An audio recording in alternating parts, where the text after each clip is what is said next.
I'm Elisa. And I'm Samantha. And welcome to Watch for Deer. Welcome back. Hey, guys. Hey.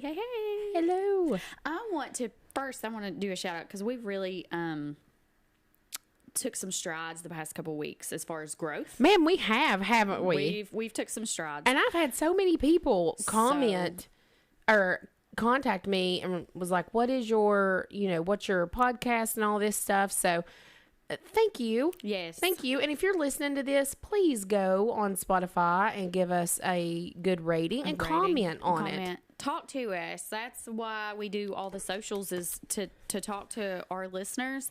But I have recently been doing some shameless plugs I'm in a couple groups. Yeah. One of them is a psychological thriller book group. Uh-huh. And the other one, of course, because I'm a resident weirdo of the morbid girls. Well, you're a resident weirdo of anything, so. But there's a true crime podcast group there, and people are always asking for podcast recommendations. And again, I think we're pretty awesome, but I think we've gained some followers there. So shout out to both of those Facebook groups. We appreciate you all so much. Thank you for listening and hopefully following. I love it. Excited. I love it. It gets so exciting when we see the numbers and stuff. Especially when they do a big jump. I'm like, oh my gosh. I know. It does so get exciting. awesome. It does. It like is. the Spotify impressions too. Like that. I don't know even what that is, but they keep getting bigger and bigger. Bigger. Yeah. Like thousands. Yes. Thousands. And it's so exciting. I think every time you send me that, I'm like, oh my gosh. I know. It is really fun because, it's nice just to know that we've been in almost a year. Our anniversary, Elisa. Our anniversary is coming up. I know. I can't believe we've been doing this for a year. A whole year. I kind of feel like we've been doing it I guess you and I have been doing this forever just because not for everybody else to hear. Yeah. Yeah. So I'm excited about that. Our 1 year anniversary is coming up. And I know you have a good story for me, but I've got to go. I know you have a couple of things on your chest that you want to get off your chest. Well, listen, I'm telling you, do you want me to tell the funny stuff that's happened to me this week first, or do you want me to tell you the rabbit holes that I keep jumping in? Start with the funny. Okay. Let's start on a light note. Did I? Okay. Apparently, when I sleep, I talk in my sleep a lot. I do too sometimes. And I yell at Scott in my sleep, and he's always said that I've done that, but I've never really believed him that I did that. But a few weeks ago, I woke myself up yelling at him. I woke myself up. Scooter. I woke up and I was like, stop licking my elbow. And he shook all over and he was like, I ain't licking your elbow.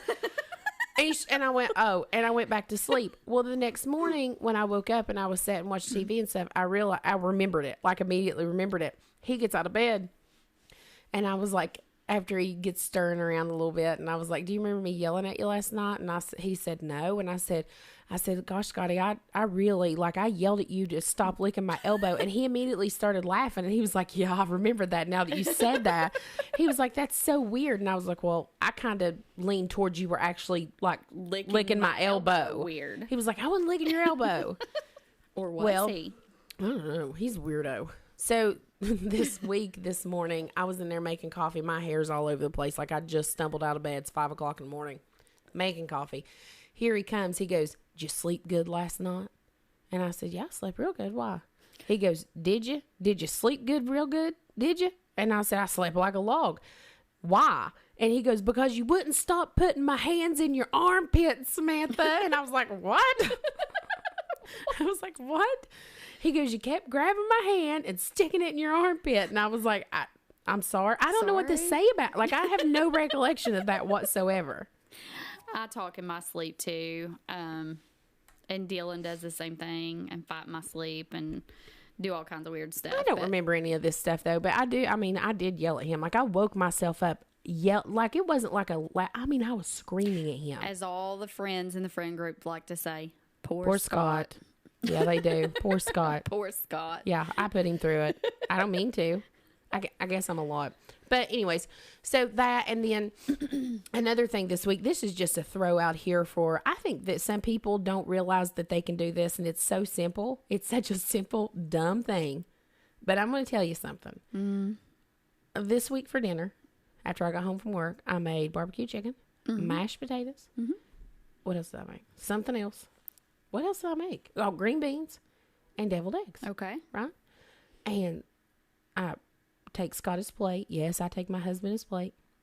And that's very... I think that's just Appalachian of me, the country in me. Yeah. But I do. I mean, he does stuff for me. That's the way I show my love. We're a nurturing breed of women. We like to nurture and take care of our men. Yes, I do. I mean, I've always done that. It's not degrading to us. Like, we thoroughly enjoy. Well, that's the way, because I'm not a very loving person. Like, I'm not a very touchy-feely. Like, hold your hands. Yeah. So that's my way of love is active. We show love to make sure your belly's full. Yeah. But anyways, I took it. He was like, oh, yeah, deviled eggs. And he was kind of like, it's not even a holiday. So does it have to be a holiday to make deviled eggs? Because it doesn't. It takes no time to make them. And that's another thing and while I was on that, I was like, well, I can make deviled eggs 7 days a week if I wanted to. It takes no time to make them. I've never made them. You've never made deviled eggs? Never made deviled eggs. Do you like deviled eggs? Mm-hmm. It's the easiest thing in the world to make. I like my grandma's deviled eggs. It's the easiest thing in the world to make. They're good. Like, so easy. But other, people, they like to eat like cake batter and brownie batter, which I wouldn't suggest just sitting there eating it, but they don't want to lick the bowl because of raw eggs. I lick that bowl. Why not, though, if you're afraid of that, why not just mix it? How much is a brownie batter? How much is a brownie batter? $1, $2, $3? Yeah. Why not just get it and mix it up and leave the eggs out and eat it? I'd eat it with the eggs. I mean, I'd eat it with the eggs, But you're talking to somebody who also enjoys eating raw bacon occasionally. That's disgusting, Elise. I've seen you do that before, and that's disgusting. You eating raw bacon. I like to chew the lean part, not the fatty part, but the lean part. Like, when I fix bacon, I'll pull a piece of the lean bacon, and I'll chew it like chewing gum because it's good. No, it's gross is what it is. That's disgusting. I've seen her do it. So, yeah, it's good. You get a nipple in your mouth from that bacon. Have you seen that bacon cut with nipples on it? There's some. No. Yeah, I've seen it before. It's got like a sliced nipple on it. Well, the bacon's underneath of the pig. Well, yeah, it's this part. Yeah. Well, where do you think their nips are at? Well, I mean, I could have ate a pig nipple. I don't know. Oh, my God. Anyways. So, let's go into your rabbit hole. Let's go into my rabbit hole. Let's do it. I am so far into this P. Diddy rabbit hole that it's not even funny. I've got so much information in my head. I don't know what's real, what's not real. At this point, but that's what they want. At this point, every song I listen to now, and I will never listen to P. Diddy again, but every song I listen to, I feel guilty over it because I'm like, what did these son of a guns do? Like, I think that. Well, not only that, is the song an innuendo for a specific freak off? Listen, Linda, it's bad. It is bad. So apparently, allegedly, I don't know if this is true or not, Ben Affleck is divorcing J-Lo because he knew that this was going to come out because she is so involved in this too and has been for years. Okay. And Why did it take... Shame on you, Ben. Why did it take it coming out for you to actually, like, you were okay with it prior to that? Right. And here's the thing. I'm just wondering, like, if that's true, did Jennifer Garner know anything about it? Because Jennifer Garner, I'm not saying she did. I'm just wondering. Like, she was married to Ben Affleck, and we talked about this. Yeah. He was married to J-Lo. And J-Lo, I don't know if she's married to P. Diddy or what, but she dated him forever. That's an awful close thing there. What did she know what was going on and not say anything? Like you have to. I don't know. I mean, like we've said before, people are really good at deception. Mm-hmm. But I feel like when you're that close, like you'd have to know something. Now, I love Jennifer Garner. I hope that she's not involved in any way, shape, or form because she's from West Virginia. Well, I mean, that'll break my heart, my achy breaky heart. I mean, it wouldn't break my heart because I'm not a fan of hers. Like, I'm just not a fan of her. Yeah. It has nothing to do. But I've always thought that she was probably a decent person. She always comes back to West Virginia and does stuff. She seems like a decent person, but that don't mean she is. That's true. I tell you, when we were up there, Clinton said that he heard that Steve Harvey was involved in it, and I said, "Shut your mouth." No, he wasn't. Because that's the one that'll break my heart. I love me some Steve Harvey. Steve Harvey was like, bye. and checked out. So, I mean, we'll see.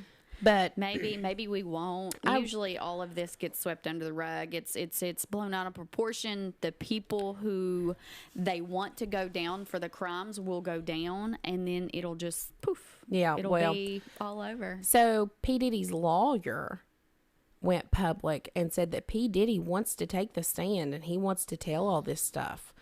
And if he does that, do you know how dangerous that is? I'm telling you, I think I said it on the last podcast. I may have said it the other night when we were all sitting here talking about it. Yeah.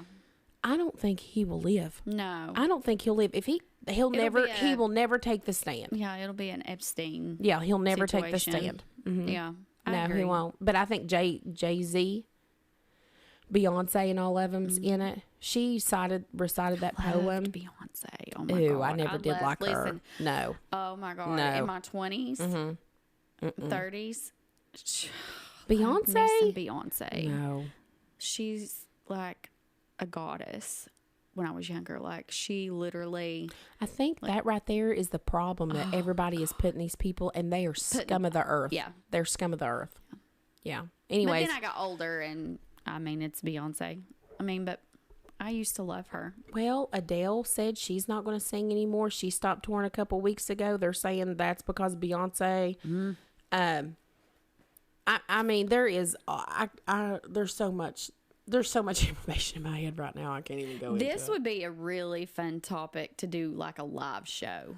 It would be a fun topic to do a lot. Ooh, it would be a fun topic to do. It would be such a fun topic to be, like, do a live show. And have people call in or just comment. No, or an actual live show somewhere. Where are we going to do it at? At the Triple? Creekside.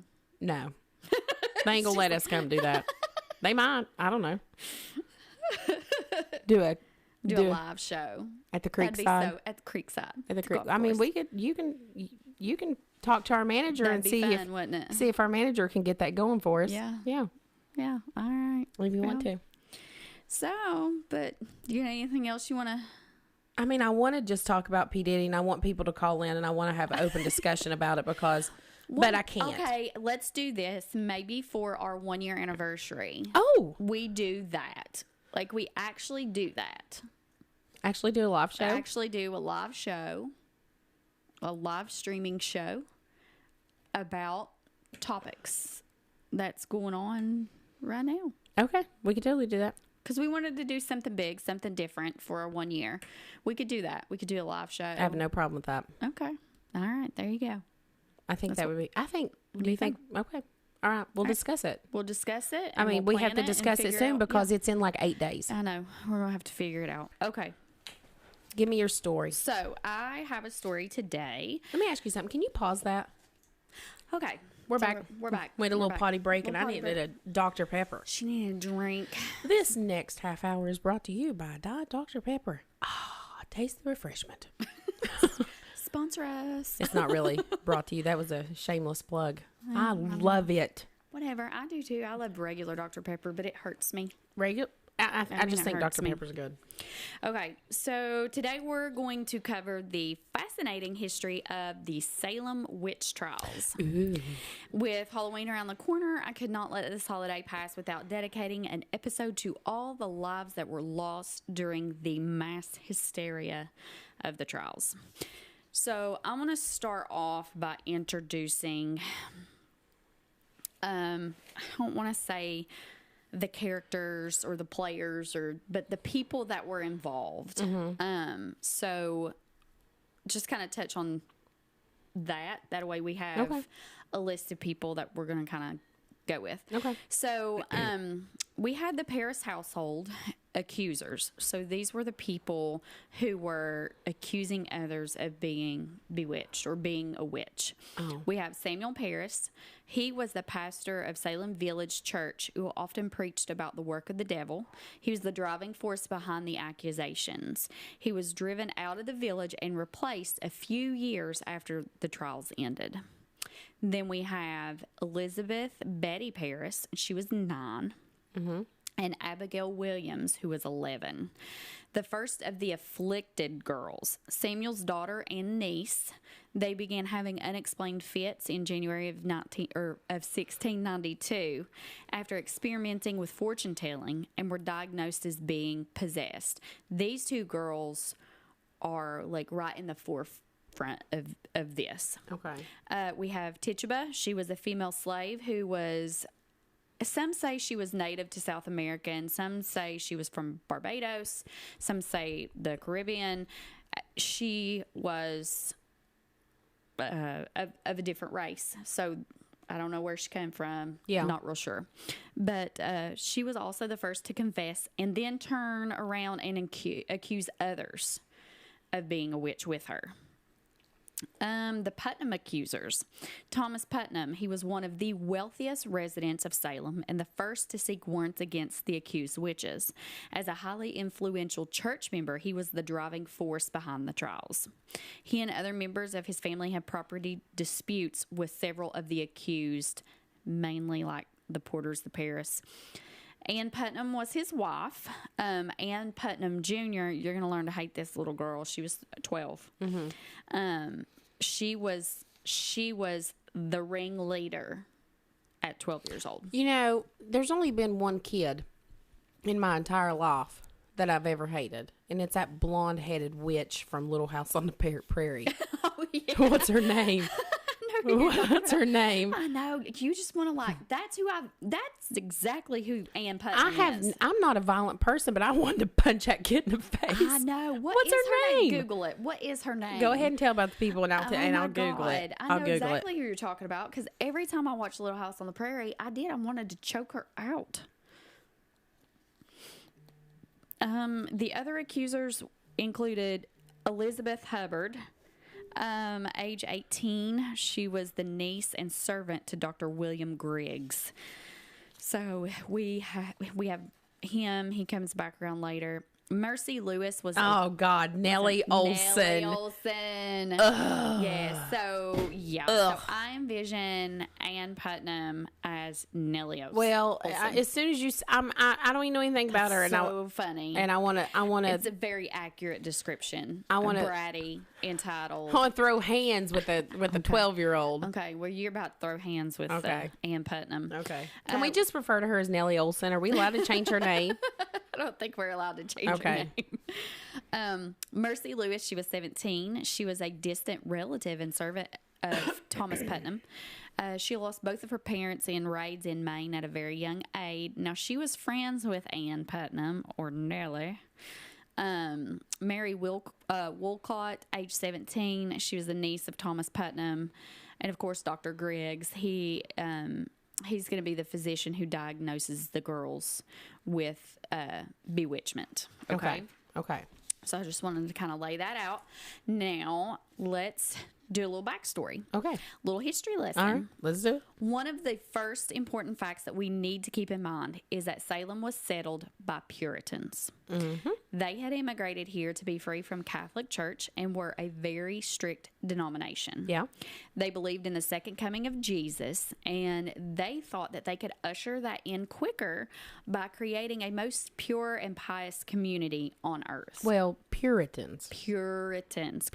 Which extremely pure. I will say, I mean, I believe everybody's heard of the witch trials, but as far as knowing exactly what happened, I don't know what happened. I know that they were awful to these women. Yes. But I don't know what happened. Well, it's fun. What's fun? That you don't know this story. I mean, I know about the witch, but I don't know like what everybody happened. Knows about the witch trials, but it's super deep.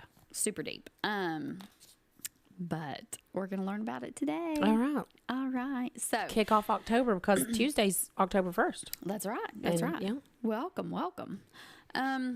As more and more people came in to settle in Salem, which was right at the bay, the town began to grow rapidly, and more people began to start to settle inland. Mm-hmm. So as, the influx of immigrants are coming in, they're landing in the bay, and they're just starting to disperse. They're starting to spread out. This caused the creation of what was called Salem Village. Salem Town and Salem Village. So Salem Town is on the bay. Mm-hmm. It was a merchant town. It was wealthy, obviously, because you've got, import exports. Salem Village was farming. It was the land. And eventually, Salem Village wanted to be its own recognized town, to have its own taxes and its own church and be its own individual town. Salem Village was stricter within their religious beliefs as well, and whereas Salem Town was more lenient. As you can see, with a growing area comes growing pains. Mm-hmm. The influx of more and more people made it really hard to govern. Each side of the scales were beginning to be tipped back and forth. Religious unrest, bickering, there were lawsuits, land quarrels. There were lawsuits back then? Yep.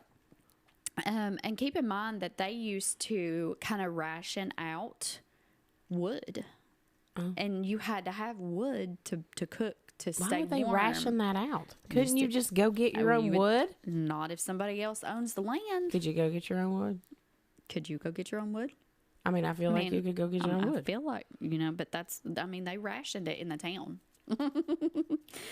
But and then here comes the harsh New England winters. How do you ration wood? I mean, it's 1692. It's nothing but wood. Nothing but woods. But yeah, they were quarreling about, because they were so.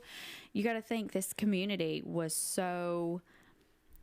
Like they rationed the wood. That was some of the disputes. Could you imagine? They had. No, Karen, that's my 2x4. That's my starter log. Yeah, that's my starter log. But all of this was, of course, a recipe for disaster. So currently you have a community of the OGs. Those were the families that initially settled here. Mm-hmm. They were well known. They contributed to the town, and they were religious. And then you have newcomers. You have the outsiders. And with Salem Village, they were finally granted their own municipality. And at this point, they had their own meeting house. Now, they just needed a minister who stood for all their old-fashioned, strict Puritan beliefs. Someone that would push back against the Salem town and their halfway covenant. The covenant was laxer in who they would allow to be members, specifically children, because we'll call them the old G's from Salem Village, mm-hmm. They were more strict. They were more like OG Puritan, whereas the ones Are you saying OG like old gangsters? No, like original. Oh, I didn't know what OG meant. I was like, what? Is there like mobs in Salem? I guess there was mobs in Salem. Yeah, kind of. There was. There was. But, they were arguing about letting children in the church. But not only were there scraps about religion, two of the town or village's oldest families, they had started feuding too. Think Hatfield McCoys. That's two families here in our area that feuded over a pig. Over stupid stuff. Oh, it started over a pig. So I guess thinking about the fact that they're gropping over wood. Yeah, I mean, doesn't sound so stupid now when you think about the Hatfield McCoys getting into it, killing each other over a pig. Back then, everything mattered, and they lived in New England. The weather was harsh of the winter, like stupid harsh. Now we have the Putnams on the village side, who were more conservative, and then you've got the Proctors on the town side, who were more liberal. Sound familiar? Sound like modern day? Ooh. Yeah. The Proctors also spoke out against the accusers of witchcraft. So put a pin in that.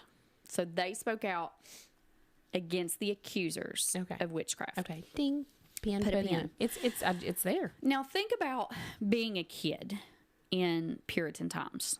Like how strict the community was. You weren't expected to play and be a kid. You were just another workhorse. You were expected to act as an adult, to not be seen, not be heard, but by golly, you needed to make sure that you pulled your weight. There was no fun, no laughing, no amusement whatsoever, okay? February 1692. Again, super harsh winter. Reverend Samuel Parris was at home when he hears his daughter Betty, who's 9, begin to scream. He runs downstairs into the room, and he finds her under a chair, rocking back and forth with her hands to her head. She and her cousin Abigail, who was 11, had started having fits, like convulsions and outbursts. And according to eyewitness accounts, the girls screamed, convulsed, crawled, and writhed on the ground and acted strangely. They also noted bruising and scratches and markings on their skin. Now, soon after, 2 other children began having similar symptoms. Elizabeth Hubbard, 12, and Ann Putnam, or Nellie, 12. These 2 girls had been caught prior with Tituba, who was the Putnam slave, as she was teaching the young girls fortune-telling. Doctors were called in to examine the girls, and after the doctor, Dr. Griggs, could not find anything wrong, he stated that he thought that it could be the hand of the devil. Not boredom, because why would it be boredom? By 1692, most of the Puritans had either read or heard of other cases of witchcraft. Now, a few years prior to the Salem witch trials, Cotton Mathers had released a book called Memorable Providences relating to witchcraft and possessions. Now, within this book, Mathers had detailed various accounts of possession brought on by witchcraft, and it looked a lot like what Betty, Abigail, Elizabeth, and Anne had been experiencing. And so, supposed witchcraft, it was involving an Irish washerwoman named Goody Glover. Now, keep in mind, in Puritan times, when we say Goody, it's like saying Mr. or Mrs. So, Goody Glover means Mrs. Glover. By Mather's account... Hold on, go back. Yep. When you would call them Goody? They use the word Goody as like Mr. or Mrs. then. Yep. So I'd be Goody Stevens. You'd be Goody Stevens, and I'd be Goody Napper. Can you please make your kids call you that tomorrow? That's our Halloween shirts right there, just Goody Stevens. Goody Stevens. That's one of the Halloween shirts, just orange and black. It says Goody Stevens. Goody Stevens. Yeah. There you go. Yeah, that's back in. That's what they. Mm-hmm. Yep. People are dumb. That's dumb. So hold on. That's dumber than hell. It's dumber than hell. Dumber than hell. So Goody. Oh my good. In Cotton Mather's book, he described the symptoms of witchcraft, which was widely read and discussed throughout Puritan New England. This book was in the meager library of none other than Samuel Parris, the Salem minister whose house began these tragic events in 1692. Now, the townspeople began to demand names and press the girls for answers on who was bewitching them. They identified 3 outsiders, and of course, Tituba was one, along with Sarah Good and Sarah Osborne. Tituba was from the Caribbean, or, we discussed where she was from. We're not really sure. Now, she didn't practice their religion, obviously, but neither did Sarah Good nor Sarah Osborne. These ladies did not fit into their societal norms, so they would have been super easy to pull out and place blame on.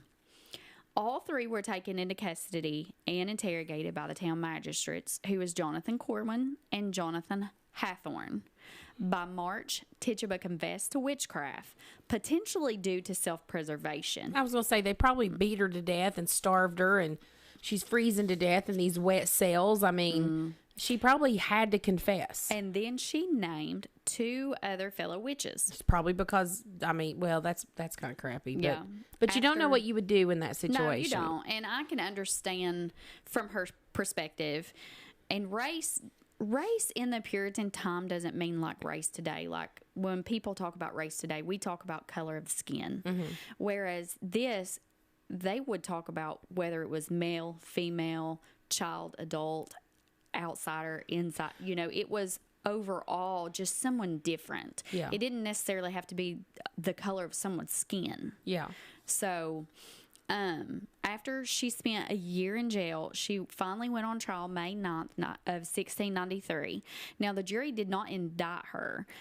She was released. But after that, we don't know what happens to Tituba. Like, she literally disappears from historical record. Because she probably ran away. Because she probably got on her broom and flew You think so? out. Now, and this just kind of shows...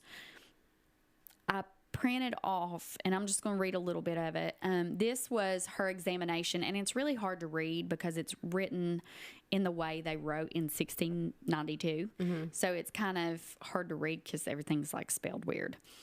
But they ask her, why do you hurt these poor children? What harm have they done unto you? And Tituba says, they do no harm to me. I no hurt them at all. And they said, why have you done it? I have done nothing. I can't tell when the devil works. What do the devil tell you, that he hurts them? No, he tells me nothing. Do you never see something appear in some shape? No, never see anything. And then they ask her, what familiarity have you with the devil? Or what is it if you converse at all?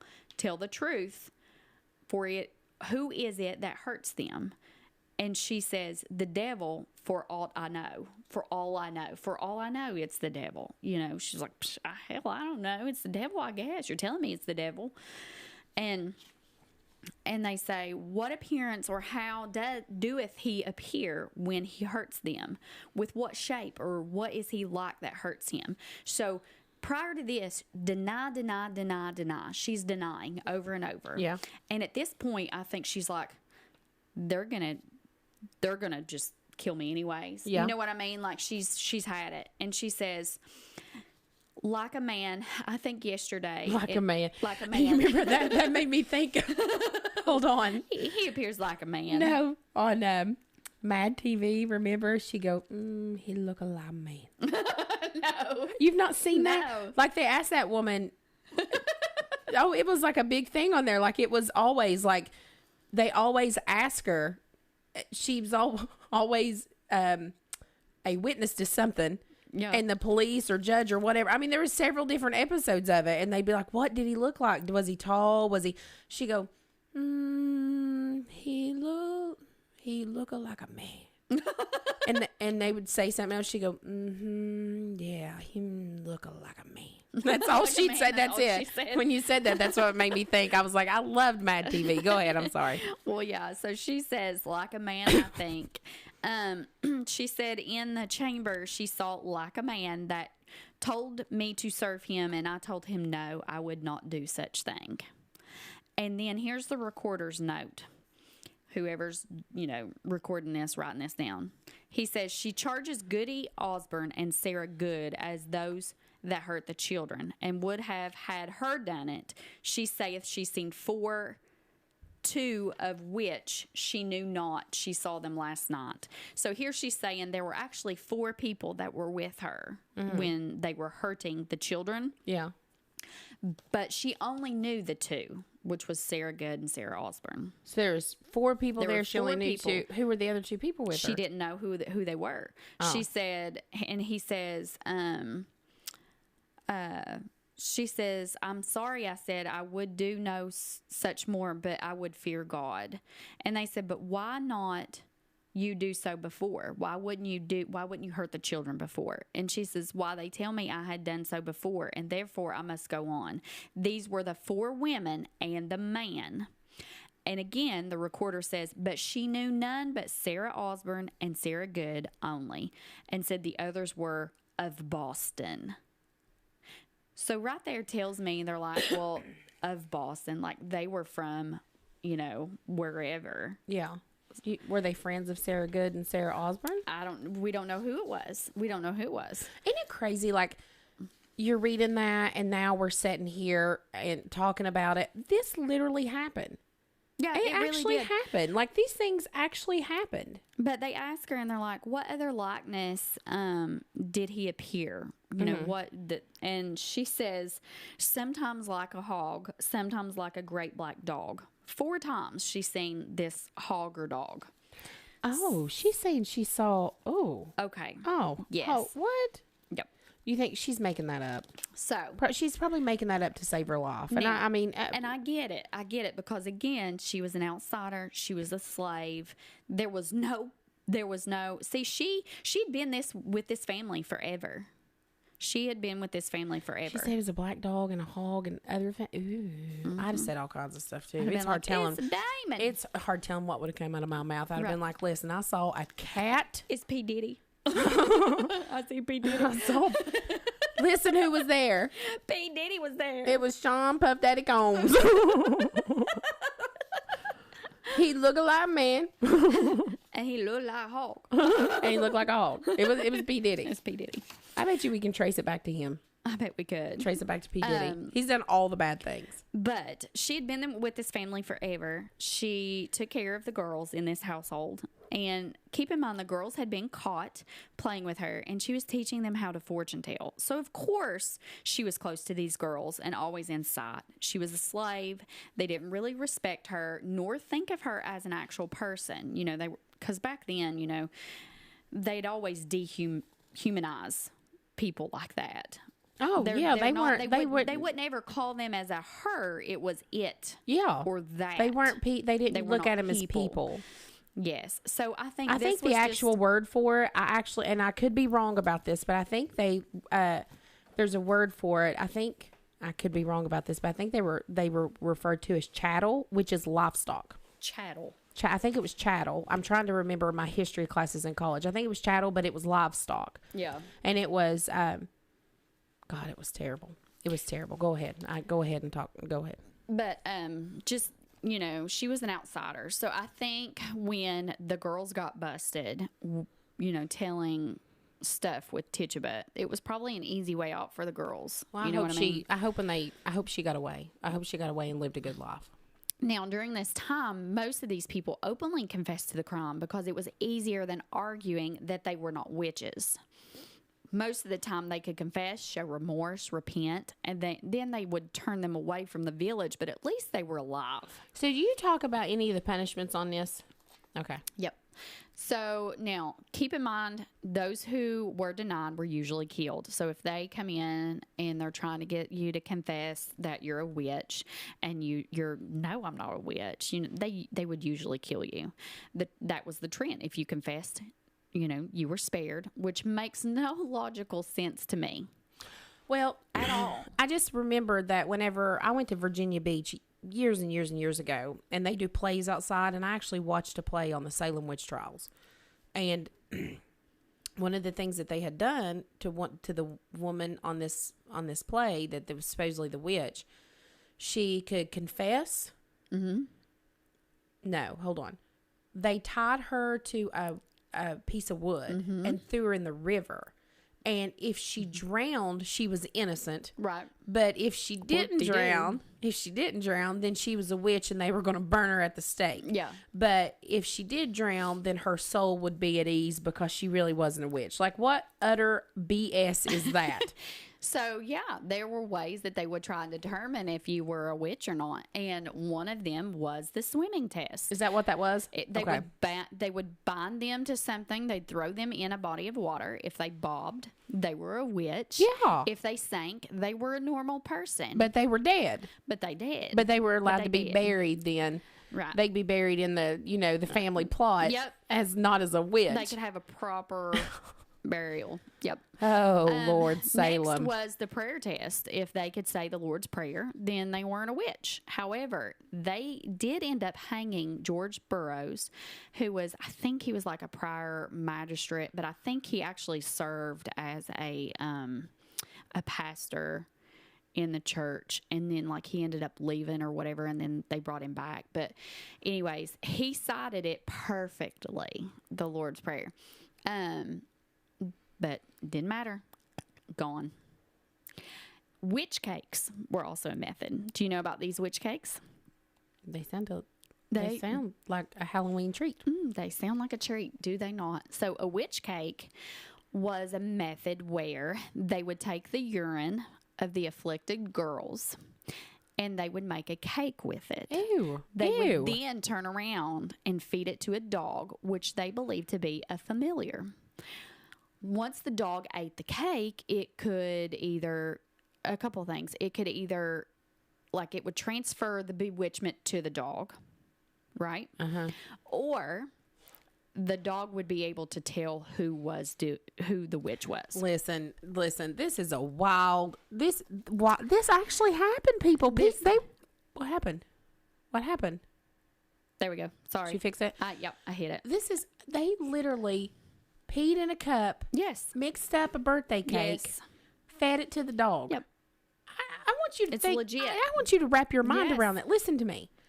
There was a woman in a kitchen in 1693 making a piss cake Yep. and feeding it to the puppy dog. Yep. That dog didn't do anything to these people.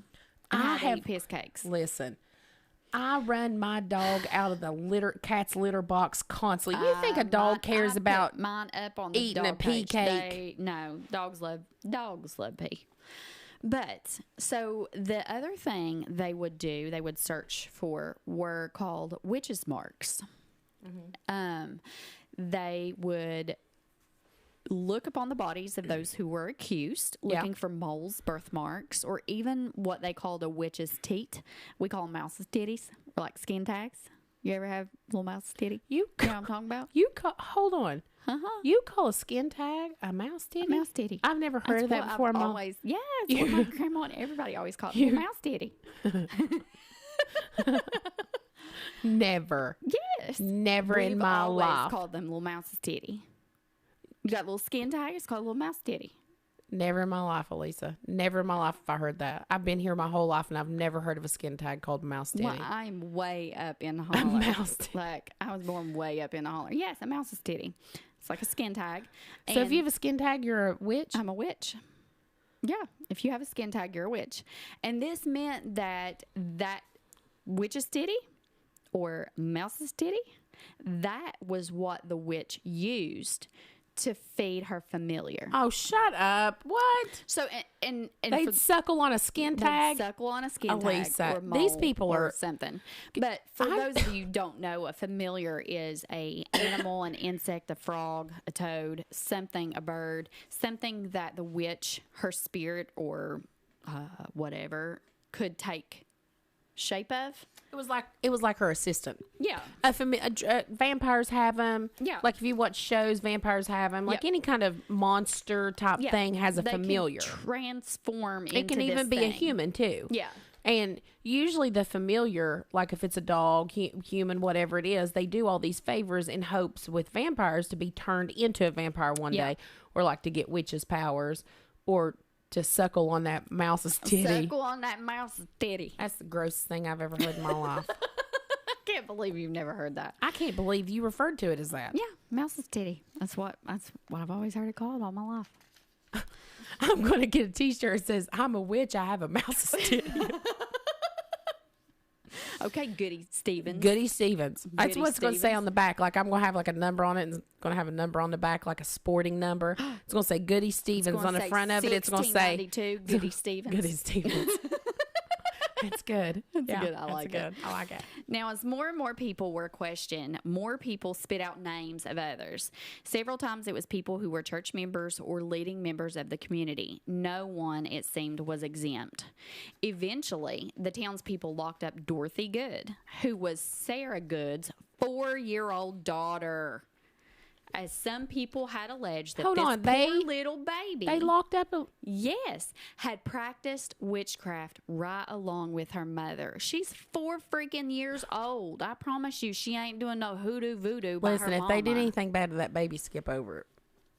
I don't want to hear it. All right. Just skip over it. Eventually, Rebecca Nurse, one of the town's oldest and most pious and founding members, was accused of witchcraft. Now, at the time, Rebecca was reported to have been like 70 or 80 years old. Different sources that I read gave a different age, but she was freaking old for like Puritan time. Yeah. Okay, like she was a staple in the community. She was highly revered and a witch. You know, she was a witch, a matriarch of the community. Now, as winter faded into spring, everybody was on edge. People were arrested for disputing that others were not witches, lying that they confessed when they were questioned. I mean, it was mass hysteria. And by this time, the governor of Massachusetts convened a special court to deal with these hearings. It was called the Court of Oyer and Terminer.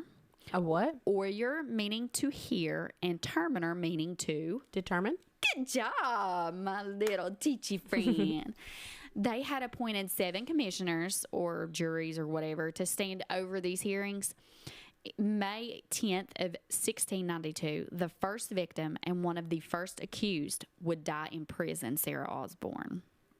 Now, she was sick. She was an older lady. She was extremely sick. And a little bit about Sarah Osborne is she also, like I said, she was an outsider of the community. Like, she was a newcomer. You know, she immigrated there. And she had been going to church and doing all the things until she got sick, as our elderly do. They get sick. They can't go to church. So they accused her of being a witch. I think, you think maybe what happened is that everybody was so scared of being accused of being a witch, they just started accusing other people. Like, you can't accuse me if I'm accusing you. It very well could have been. I mean, you think it was something, I mean, it could have been. Kind of like, well, what do you mean? I'm not, you're just saying that because I accused you, or they're just saying that because I accused somebody, you know, because, but I mean, it sounds like, it sounds so awful, and I'm sure it was way worse. I'm sure it was way freaking worse. Yeah, because they burned them at the stake too, didn't they? I mean, didn't they burn them at the stake? A lot of these were hung. A lot of these were hung. Okay. That's how a lot of them died. Now, the commissioners had agreed to allow spectral evidence within the hearings. What's that? Do we know what that is? I mean, no. Spectral evidence is spectral evidence that they entered into testimony into the court, recorded by witnesses who testified that a specter or a spirit came to them in a dream and caused harm to them. A specter is a spirit, a ghost, or an apparition of a witch that is projected to do the deeds of a witch. So again, we're basing this off like the witches and the familiars. Yeah. Again, it's like a toad, an animal, an insect. So here are some examples of the spectral evidence used in the trials. Visions of spirits. Accusers claim to have seen the specters of the accused tormenting them, often in the form of apparitions or ghostly figures. For instance, several young girls in Salem reported that they were being attacked by the spirits of those they accused of witchcraft. So these girls would say that, like, Rebecca Nurse, they seen Rebecca Nurse, her form or her spirit come into the room, and she was pinching and scratching and hitting these girls. Physical afflictions. The afflicted individuals would describe experiencing physical pain or discomfort that they attributed to the action of the accused witches. This could include fits, seizures, or any other explained ailments that they claim were caused by the spirits of the accused. I read one instance. There was a gentleman, they were in a meeting and they were talking, and they got in a little sparring match, and they left. Well, the next day the guy had bladder issues, like bladder problems, and they were trying to blame that on him, that he bewitched him. Like, just little silly so things. Everything, it was probably a bladder infection. Everything, you know what was I mean? witches. Everything was witches. Witness testimonies. Testimonies from individuals who claim to have witnessed the specters engaging in malicious acts were common. Dreams and nightmares. Some of them reported having dreams or nightmares and seeing these people in their dreams that were sent to harm them. And visions. During the trial, some accusers would describe seeing the specter of the accused in the courtroom itself, claiming that the accused were using their powers to affect the proceedings directly. Now, there was one incident that I read that they were all in the courtroom, and they had brought, I don't remember if it was Rebecca Nurse or who it was. They brought her on trial, and they told her to look upon the kids. And when this person looked upon the kids hit the ground, started convulsing, flopping, all that. And they're like, why do you hurt them? Why are you hurting them? And she or he, again, I don't remember who it was, literally turned around, looked at the judge, and just stared at him. And said, if I was doing that to them, do you not think that I would have just done that to you? Oh. Like, it's stupid. You know what I mean? Like, she was like, they're clearly making this up. Like, so she gave the judge a clap back. She clapped back. Did they kill her for it? So did she die for clapping? She died for clapping, didn't she? The first person to stand trial within this court was Bridget Bishop, and she was accused by 5 of these young women. She was also an easy target because most historians believed she actually owned a tavern and went against the grain. Bishop would be convicted June 2nd and hanged 8 days later. By July 19th, another 5 women would be hanged, including beloved Rebecca Nurse. I think it's hung, not hanged.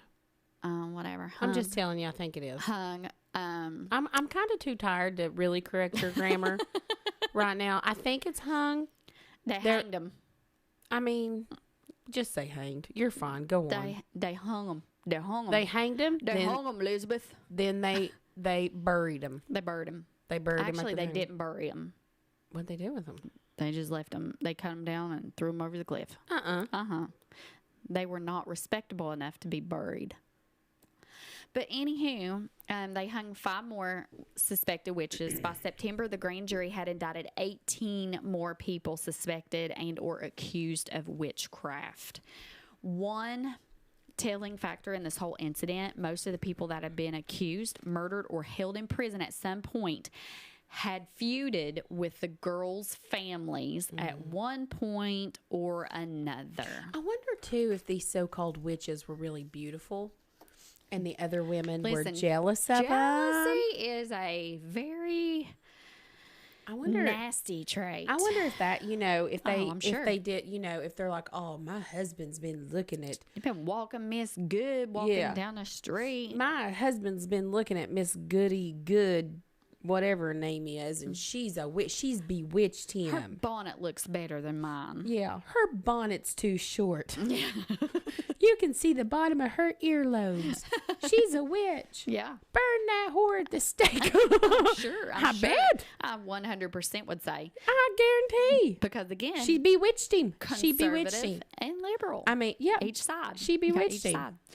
Now, September 19th, one of the most gruesome and horrendous deaths occurred. Oh. Giles Corey had been convicted of being a wizard.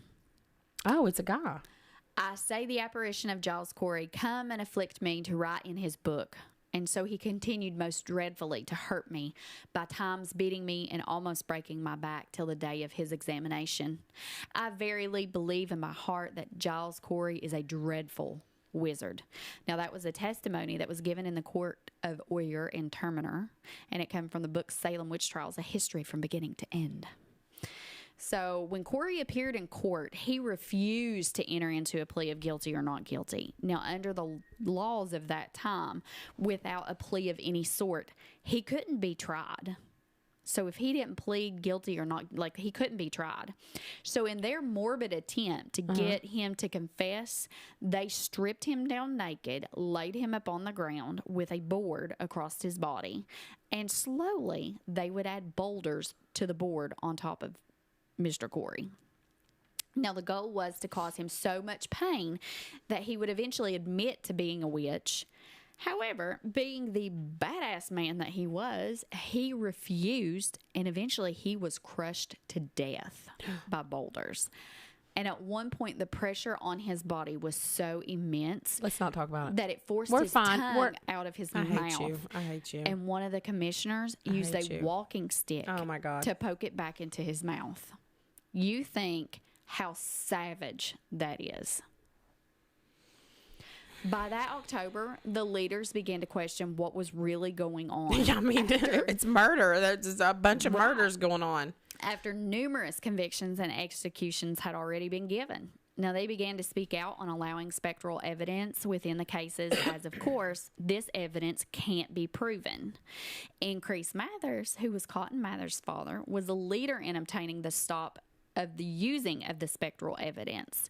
He had issued a statement, and just 5 days later, Governor Phipps outlawed its usage.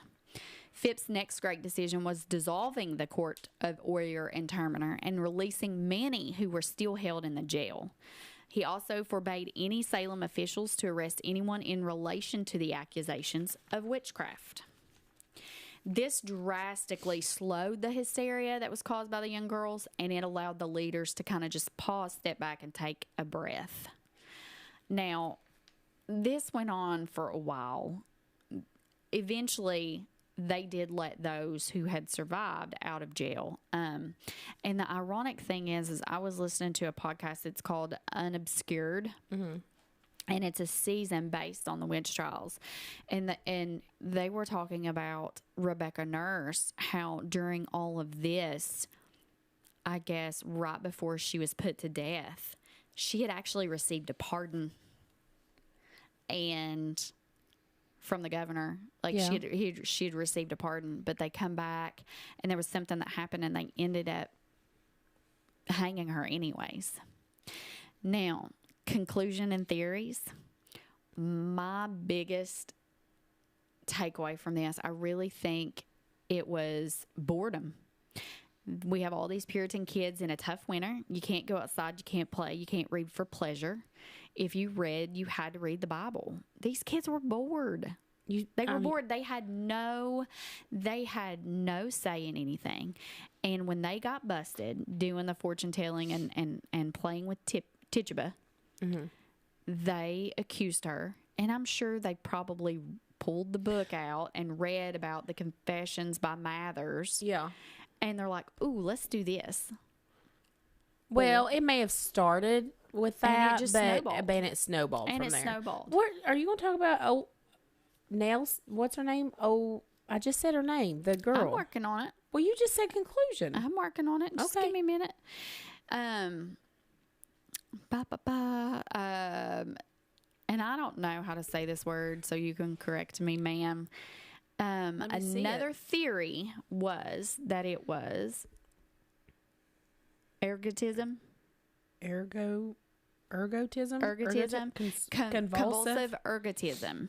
So in 1976, Linda Caparelli stated that she thought the cause for the mass hysteria at the time was convulsive ergotism, and it's the effect of long-term ergo poisoning, which was traditionally due to the ingestion of alkaloids produced by the purple club-headed fungus. So let me say one thing. That infects rye and other cereals. When you were telling me that the kids, that both of them were convulsing and stuff in the like floor, seizures. I was actually thinking of poisoning. I was thinking like mercury poisoning or some kind of poisoning. I was like, there's something in the water. Something is poisoning these people, and they don't have any answers for it, so they think they're being, This is and when I was reading this, I was like, oh my God, this makes so much sense, because on an agricultural level, the growing conditions were right for the ergot to flourish. A wet season in 1691 was perfect for it to spread onto the rye. And they were unlikely to have known what that even was. Right. But here's the problem I have with that. Yeah. Why was it just these kids? Maybe it wasn't all the kids. Maybe it was certain kids. Maybe they had weak immune systems. Maybe they had some kind of deficiency. It was all kids. It never was an adult that was struck down convulsing. You know what I mean? Yeah.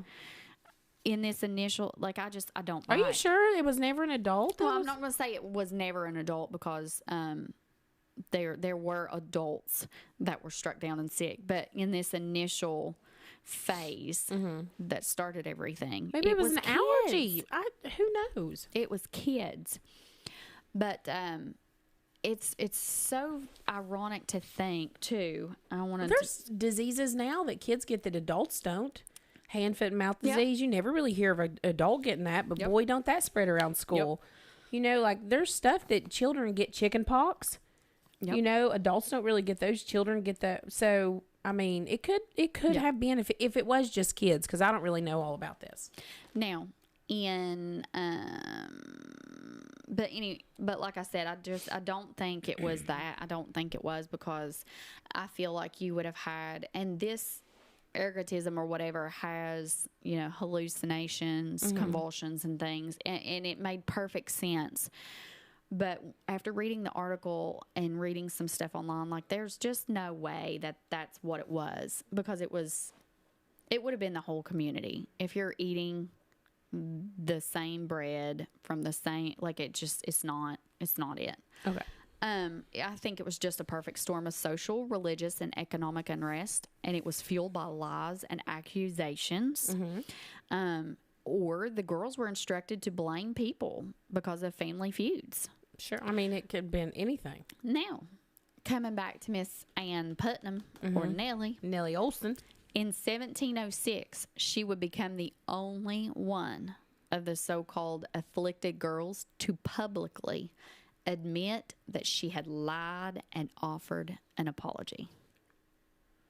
That's a good thing. Was she a child when she did it? She was 12. Don't get me wrong. She had enough guts. Why to did pop she? Up and Why did she say lied. she did it? Why did she say she lied? I don't know. I don't know. She just said that she come out and she was like, yeah. She was like, it's false. Yeah. So that is just. I mean, at least she admitted that it was false because I mean, we kind of figured it was false. It's bonkers to me though that this community, who was so strict and so. I mean, they didn't treat kids like kids, you know what I mean? But yet here they are, and they literally allowed these young kids to take the reins and run with this when they don't have a voice to begin with. I think the adults had the majority to do. And that's to do. why How many people died in the Salem witch trial? Oh my God! I think I want to say there were 20 died. Now there was something like 200 or 300 accused. I think. Hold on, I'm googling it. But I think there were 20 or something died. How? Speaking of hand, foot, and mouth. People, do you have a blister on your hand? I do.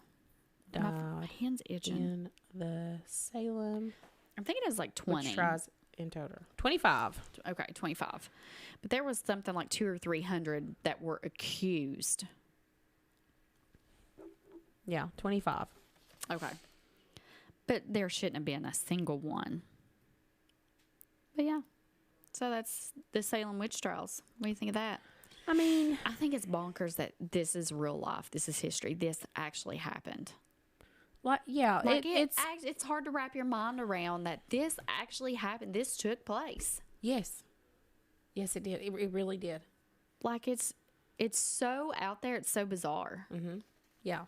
But I mean, it is. It is crazy that this actually took place, but crazier things have happened. Right. I mean, really crazier things have happened. I know. You've got cults that have talked people into drinking Kool-Aid and dying to get on a spaceship. That's true. To jump on a star. Yeah. And that was a lot more people than these 25. I mean, crazier things have, to me, there's crazier. So, I mean, do we talk about Heaven's Gate? Because that's what I was referring to. Yeah. Where they all wore, didn't they? Wasn't that Heaven's Gate? Did they all, I mean, that's crazy. They literally talked them people into doing that. All of them. Yeah. They talked them into doing that. They talked them into killing their kids and then killing themselves because they were going to jump on that star. We need to cover that one too. We need to do a good cult one. We need a cult. But yeah, so that's the Salem witch trials. Okay. Welcome October. Yeah, welcome to October. Welcome to October. Happy October, our anniversary month. I know, I'm so excited. 1 year. We are going to hop off here, and we are going to discuss some anniversary shenanigans for y'all. Oh, I love it. I love a good shenanigan. A shenanigan. But you know what I like to do? I like to shan. And if I'm going to shan, I'm going to shan again. Never. Because I like a shenanigan. Y'all be sure to hit the follow button and listen on Spotify or wherever you get your podcast. Don't forget to check out the TikTok as well. I post some videos over there. Email us at watchfordearpodcast@gmail.com. Go like and follow us on the Insta and the Facebook at Watch for Deer Podcast. Y'all be safe. And watch for deer.